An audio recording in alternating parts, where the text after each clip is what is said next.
Hello everyone, welcome back to the channel. Today I want to show you how to create an OpenAI API key. You only need an OpenAI API key when you're building something that talks to OpenAI programmatically.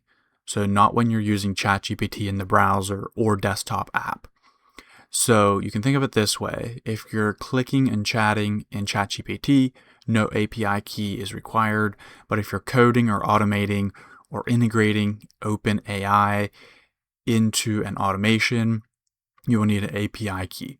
So first off, you're going to go to platform.openai.com and sign in with your credentials. Once you've entered your username and password into a fake code, you're going to go to the little settings icon on the top right corner and go to billing. You want to make sure you have a credit card on file with some credits before we get started. Then go back to Dashboard, API Keys, and click Create New Secret Key. Give your secret key a name, and then go ahead and click Create Secret Key.